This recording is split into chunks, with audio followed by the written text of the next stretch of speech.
ಮಹರ್ಷಿ ವಾಲ್ಮೀಕಿ ಅಭಿವೃದ್ಧಿ ನಿಗಮದಲ್ಲಿ ಅಧಿಕಾರಿಯಾಗಿದ್ದಂತ ಚಂದ್ರಶೇಖರ್ ಅವರ ಆತ್ಮಹತ್ಯೆ ಇದೆಯಲ್ಲ, ಅದು ಆತ್ಮಹತ್ಯೆ ಅಂತ ಕರೆಯಕ್ಕೆ ಸಾಧ್ಯವಿಲ್ಲ, ಸರ್ಕಾರಿ ಪ್ರಾಯೋಜಿತ ಕೊಲೆ ಅಂತ ವಿಧಾನಸಭೆಯ ವಿರೋಧ ಪಕ್ಷದ ನಾಯಕ ಆರ್ ಅಶೋಕ್ ಕರೆದಿದ್ದಾರೆ. ನಿಗಮದ ಹಣವನ್ನ ತೆಲಂಗಾಣ ಚುನಾವಣೆಗೆ ಬಳಸಿದ್ದಾರೆ ಅನ್ನೋದು ಕೂಡ ಅವರ ಆರೋಪ. ಎಫ್ಐಆರ್ನಲ್ಲಿ ನಾಗೇಂದ್ರ ಮತ್ತು ದದ್ದಲ್ ಅವರ ಹೆಸರನ್ನೇ ಹಾಕಿಲ್ಲ. ಸಿದ್ದರಾಮಯ್ಯ ಅವರು ತಪ್ಪಿಲ್ಲ ಅಂದ್ರೆ ನಾಗೇಂದ್ರ ರಾಜೀನಾಮೆ ಯಾಕೆ ಪಡೆದ್ರಿ? ನಮ್ಮ ಮೇಲೆ 40% ಆರೋಪ ಮಾಡ್ತಾ ಇದ್ರಲ್ಲ, ನೀವು ಏನಾದರೂ ಪ್ರೂವ್ ಮಾಡಿದ್ರ? ತಾಕತ್ತಿದ್ರೆ ಪ್ರೂವ್ ಮಾಡಿ. ಸಿದ್ದರಾಮಯ್ಯನವರೇ, ನೀವು ತಪ್ಪೇ ಮಾಡಿಲ್ಲ ಅಂದ್ರೆ ಭಯ ಯಾಕೆ? ತಕ್ಷಣವೇ ಕೇಸನ್ನ ಸಿಬಿಐ ಕೊಡಿ ಅಂತ ಹೇಳಿ ಆರ್ ಅಶೋಕ್ ಸವಾಲಿಸುತ್ತಿದ್ದಾರೆ.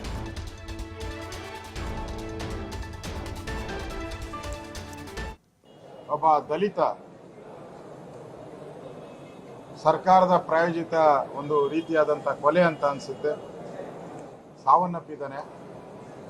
187 ಕೋಟಿ ಹಣವನ್ನು ಈ ಸರ್ಕಾರದ ಒಬ್ಬ ಮಂತ್ರಿ, ಒಬ್ಬ MLA, ಮುಖ್ಯಮಂತ್ರಿ, ಇನ್ನೂ ಹಲವಾರು ಸಚಿವರು ಲೂಟಿ ಮಾಡಿ ಅದನ್ನು ಪಾರ್ಲಿಮೆಂಟ್ ಎಲೆಕ್ಷನ್ಗೆ ಬಳಸಿದ್ದಾರೆ ಅನ್ನೋದು ED ಅವರ ಪ್ರೆಸ್ ನೋಟಲ್ಲಿ ಕ್ಲಿಯರ್ ಆಗಿ ಕೊಟ್ಟಿದ್ದಾರೆ. ಈ ಲೂಟಿ ಆಗಿದೆಯಲ್ಲ, ವಾಪಸ್ ಯಾವಾಗ ತರ್ತೀರಾ? ಎಲ್ಲೆಲ್ಲಿಗೆ ಹೋಗಿದೆ ಈ ಲೂಟಿ ಆಗಿರೋಣ? ATM ಆಗಿ ಕಾಂಗ್ರೆಸ್ಸಿನ ನಾಯಕರಿಗೆ ಹೋಗಿದೆಯಾ? ಈ ತಪ್ಪಿತಸ್ಥರ ಮೇಲೆ ತನಿಖೆ ಆಗಿ ಶಿಕ್ಷೆ ಆಗಬೇಕು. ಅದಾಗಬೇಕು ಅಂದ್ರೆ ಈಗ FIR ಅಲ್ಲಿ ನಾಗೇಂದ್ರ ಹೆಸರಾಗ್ಲಿ, MLA ದಗ್ಗಲ್ ಹೆಸರಾಗ್ಲಿ ಇಲ್ಲ. ಬೇಕು ಅಂತೇಳಿ ಪ್ರೆಷರ್ ಹಾಕಿ ಅದನ್ನ ಮುಚ್ಚಾಕಿದ್ದಾರೆ. ಮುಖ್ಯಮಂತ್ರಿ ಇವತ್ತು ವೀರಾವೇಶದ ಒಂದು ಭಾಷಣ ಮಾಡಿದ್ರು. ನಮ್ಮ ಸರ್ಕಾರ ಯಾರು ಭಾಗಿಯಾಗಿಲ್ಲ, ಯಾವ ಮಂತ್ರಿನೂ MLA ಭಾಗಿ, ಹಂಗಾರೆ ರಾಜೀನಾಮೆ ಯಾಕೆ ಕೊಟ್ರಪ್ಪ? ಬುದ್ಧಿ ಇಲ್ದಿರ ರಾಜೀನಾಮೆ ಕೊಟ್ರ ನೀವು?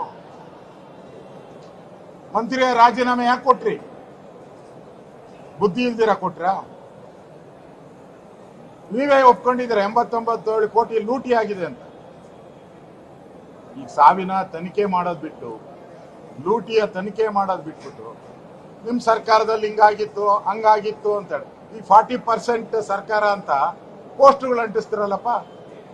14 ತಿಂಗಳಾಯ್ತು 40% ಸರ್ಕಾರ ಅಂತ ಹೇಳಿ. 14 ತಿಂಗಳಾಗಿ ತನಿಖೆ ಕೊಟ್ಟಿದ್ದೀರಾ? ಏನಾದರೂ ಮುಂದುವರೆದಿದ್ದೀರಾ? ಏನಾದ್ರು